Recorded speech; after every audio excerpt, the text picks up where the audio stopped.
O campo español segue en loita para tratar de evitar a implementación do acordo co Mercosur. O Consello da Unión Europea autorizou a sinatura o pasado venres. Dende entón, intensificáronse as movilizacións, deixando imaxes como estas. En Galicia as protestas tamén se suceden. Así estaba a autovía A52 este fin de semana á altura de Trasmiras, en Ourense, cortada completamente por gandeiros e agricultores. A interrupción do tráfico durou ata a tarde do luns. Mentres tanto, a cidade de Lugo segue tomada polas tractoradas contra o tratado e cos traballadores do campo din que este pacto comercial será letal para os pequenos produtores. Que nós temos uns controles e unhas exigencias sanitarias e ambientales e de bienestar animal que eles non teñen. Vanlle baixar o precio, van metelos deles. Moitas explotacións, xa cho digo, de entrada van ir ao cierre. Outro foco de preocupación para os gandeiros son os recortes que a Unión Europea estuda aplicar na vindeira PAC, aínda que a Comisión ofreceu un pago adiantado de 45.000 millóns de euros para aplacar as protestas. En Galicia, dende Medio Rural, defenden o establecemento das cláusulas de salvagarda e outras medidas que protexan aos nosos agricultores.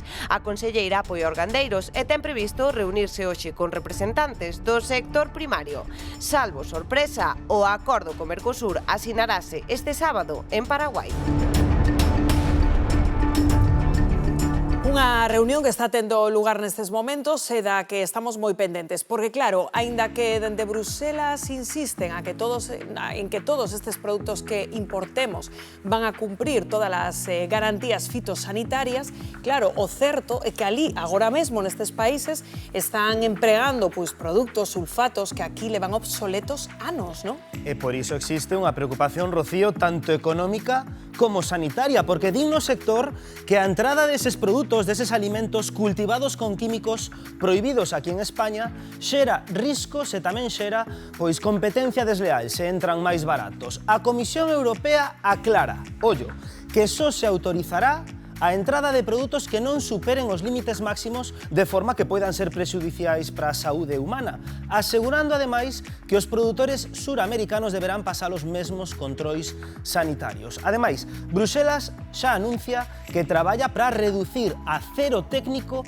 a presenza deses fungicidas prohibidos, pero a situación actual é a seguinte. Por exemplo, entre os alimentos afectados atópanse a papaya, cítricos como poden ser as laranxas ou os limóns que consumimos no noso día a día, os tomates, o arroz ou tamén o pemento. Vale, pois algúns dos produtos químicos mencionados son estes que van ver. Poden ser o benomil, así se chama, ou o carbendazim, estes que ven aquí na pantalla. Pois ben, poderían causar problemas hepáticos ou problemas de fertilidade se se consumen en exceso. Para protexérense, os expertos recomendan, ollo, lavar moi ben estes alimentos antes de consumilos e tamén revisar moi ben as etiquetas. Para que? Pois para coñecer a procedencia e tamén a calidade deses produtos que nos chegan. Pero a realidade é que a froita e a verdura suramericana agarda chegar ao vello continente ante a inquedanza dos produtores autóctonos, sobre todo os produtores galegos, por esta diferenza no uso de químicos no campo. Por iso hoxe buscamos saber cal é a diferenza entre unha verdura argentina, por exemplo, e unha galega. Belén. Pois se vos parece ben, imoslle preguntar xa directamente a Miguel, que estamos aquí no seu invernadoiro. Mirade por aí que fantasía, que bonitiñas estas leitujas de Cambados. Que tal, Miguel? Bo día, como estás? Moi ben. Pois pregúntame desde o estudio de grabación cal é esa diferencia entre o que pode ser unha leituja que veña da Argentina ou unha daqui galega? De vista, ninguna. Non, unha planta é unha planta, non hai nada. Veñan, si chega igual que a unha daqui, non hai diferencia. No sabor, o mellor? Non debería, o único a calidade do produto que pode afectar. É nos fitosanitarios, o que máis podrás, o que máis o vai diferenciar.